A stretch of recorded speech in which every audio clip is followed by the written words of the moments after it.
Alrighty, let's go ahead and get started with our project. And I'm just going to go ahead and set this up in Illustrator. I've got Illustrator open. We're going to go ahead and create a new file.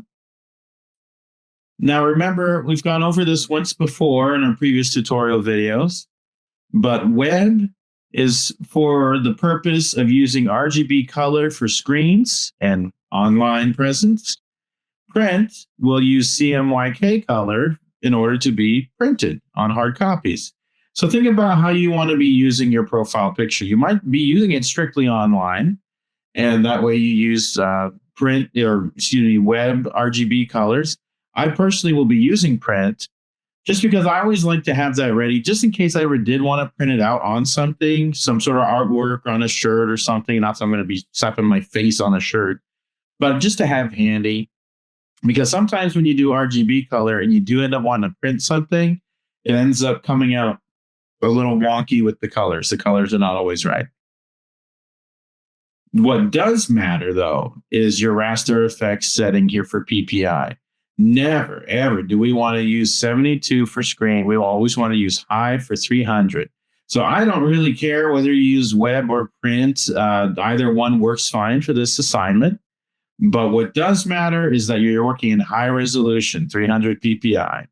I'm going to go ahead and select CMYK. I'm going to work in inches. I'm going to do a 12-inch by 12-inch square to get myself started. And I'm working in CMYK color at a high 300 PPI setting. Got to have that high resolution. When I first start my project, I'm going to press Command R or Control R on PC, Command R on Mac. I'm working on a Mac. And that sets up my rulers. There's around the edges up here. That just is a personal preference. I like to have those handy just for whenever I need them to help make sure I get a gauge for how things are aligned. I'm going to go over to my layers. I'm going to name my first layer base, and I'm going to make another layer hitting this plus sign down here. I'm going to call that lines. Remember, we're working on our line drawing first in this module. My base layer will just have things like my color palette, my image that I'm working off of, stuff like that. Then my lines layer will have the lines, the line drawing. I'm going to go ahead and you can go to File, Save As. I like to do the shortcut key of Shift Command S. I'm going to make sure to save that. You always want to make sure to save that. Now, I'm not with using Zoom. You can't always see pop-up windows.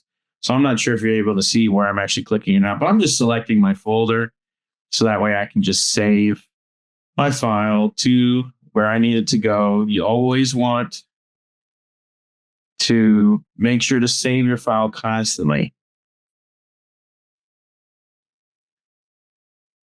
Always want to be saving your file constantly. As I work, I am repeatedly pressing Command S, or Control S, constantly as I work. That is definitely something you want to make a habit of, just in case something were to crash. The autosave features of Illustrator are good, but you never know if you'll still miss something. I've lost files, or I've had files with errors that have been corrupted, and if I recovered something, then usually I was missing a few steps in the process at least. So always be sure to be saving. Autosave doesn't always catch everything. I'm going to go ahead and drop in my picture that I'll be working off of, my self-portrait image.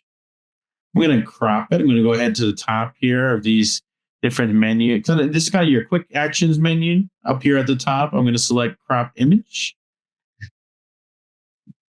Just crop it around your face. Don't go right up to your face. Be sure to leave a little bit of breathing room around your head. Little space to work with, but I don't need this whole shot of my body. I just need the head nicely. I'm going to hit enter. Now I'm going to bring this down. I'm going to hold shift. Remember, always holding shift when you drag the corner of something so you scale it proportionally. And I'm going to let it kind of fill the space of my artboard here pretty well. I'm going to center it vertically, horizontally center it. I'm not going to center it vertically. My head gets too close to the top. Let it sit right there. It's a good spot.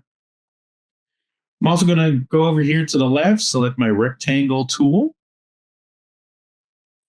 I'm going to hold shift and draw some squares. That's one square. Click and drag while holding shift. When I select this, I'm going to hold down my option key, or I think on PC it's your alt key. And when I hold this down, see the arrow, see my icon has this black arrow with this little box next to it. And when I hold down the option key or alt key, it becomes two arrows, black and white arrow. That means I'm going to clone this shape. So I'm going to click and drag down to clone, and I'm going to release, hold option or alt, click, drag down. Do it two more times. So I can kind of create this little palette of colors here. I'm going to have a medium, like an average skin color, kind of a base skin color tone. I'm going to have a shadow, and I'm going to have a highlight, all for my skin. You can always do more layers than that if you want. If you look at our reference, our inspirational reference in the module for Chi World, this guy is amazing, amazing artist. I don't even know if I'm saying that right. Chi World, Kai World. I don't know how he says it. But I've been following his stuff for a little while. He does a great job with these kinds of portraits. He does a lot of them.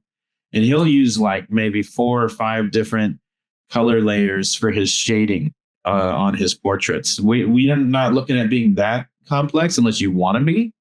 But the only thing I'm requiring and I'm expecting really is just a base color, a highlight, and a shadow. And then I'll have another one here for my lips. And then I'll have another color for hair. And how I get these colors is pretty easy. I'm going to go to the left menu. I'm going to select my eyedropper tool. And this is a tool that extracts colors from images or other shapes in Illustrator. So I'm going to make sure to use my normal selection tool, my arrow. I'm going to select that bottom square. Make sure this bottom square is selected already. And then I'm going to select my eyedropper. I'm going to pick a spot in my hair where I don't really have a highlight. Like over here, you kind of see some highlights in my hair. I'm kind of looking for a nice solid color. So I'm going to kind of look at my beard, looking at the top of my head. I'm going to just pick this nice kind of rich, dark spot right here, which pretty much just comes out of the black.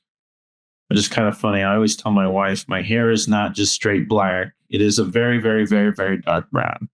And it's kind of a running joke that we have, because in some light, when you look at it, you actually see shades of brown in it, but collectively, it always just looks black. That's my dark hair. I'm going to take my eyedropper. The next square up, I'm going to select it, then take my eyedropper. I'm going to select the lip color. I chew on my lips a lot, so I got these kind of sores here. I'm going to select kind of this darker pinkish color, magenta color here. That's kind of good. I'll stick with that for now. And then now for the skin tones, I'm going to select the middle. I like to go from darkest up. So I'm going to go like dark, shadow, mid-tone, highlight. That's kind of what I'm planning on. So I start with the mid-tone first. Try to find a spot on my skin that's a nice kind of medium, like in between, just kind of the standard tone of my skin. I'm going to look over here on the right side. I have some strong highlights from the lighting. On the left side, I'm in shadow. I'm going to look more towards the center of my face, considering the lighting of the scene, kind of looking around here. That's a pretty good color. I do have some nice kind of orangey brown in my skin. So that's actually not too bad for a mid-tone. I like that. For a shadow color, I'm going to go here more towards the left side and kind of pick a little darker spot maybe. That's not too bad. Look around my eyes. My eyes are kind of dark. I have these raccoon eyes. I don't get a lot of sleep, so I have a lot of darkness around my eyes. I don't really want that. I'm going to soften it a little bit. Yeah, I'm going to pick something like this. Now, your eyedropper tool is extracting from pixels, right? I mean, we're talking about all the way super close, and it's pulling colors from each pixel. So, you may click multiple times in the same spot and get slightly different colors. That's okay. Do it until you get something you're comfortable with. And then I'm going to select this top one. I'm going to go for a highlight. Now, this highlight might be a little challenging. I don't want it to come out too white. Actually, that looks quite nice. I didn't want it to come out like super white like that because that doesn't really match the kind of skin tone there. It's a little too pale for my skin tone. Just for how my skin tone is, it doesn't quite work. This kind of works a lot better. It looks like a lighter version of this color. If you ever come across a color, like say, I'm going to copy this real quick just for the sake of demonstrating. Say you have a color like this and you keep doing eye drop repeatedly and you're not really getting the color that you want, feel free to pull up your color panel on the right. If you don't see that, you just go to Window, Color. Make sure that pops up and adjust your sliders here. You can customize it a little bit if you need to. For me, I'm going to have a bit more yellow in there because I kind of have this orangey kind of skin. I'm just kind of, playing around with it. And look, I'm actually starting to get it pretty close to what I had already. So that's kind of nice.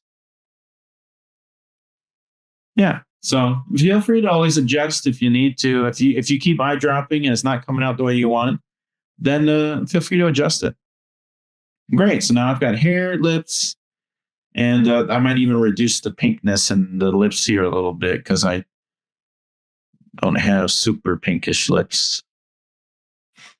But I'll go ahead and call this good for now. So I'm going to go ahead and select all of these, and I'm going to hit Command G or Control G to group them. See, undo group. You could actually just right-click group if you want, but I'm going to use the shortcut keys. And what that does is that just puts them in a group layer. So here in my group, under my base layer, I can see my group, and I'm going to name it Color Palette. And then also here is my image. Now that I've got my colors extracted from my image, I'm going to go ahead and reduce my transparency a bit. Or my opacity, excuse me. The transparency panel here on the right, if you don't see that, go ahead and go to Window at the top and then down to Transparency so that can appear. I got my transparency window. I'm going to reduce my opacity to about 50%. That's pretty good. Maybe if sometimes 40 works too. I might just stick with 50 for now. I might adjust it later.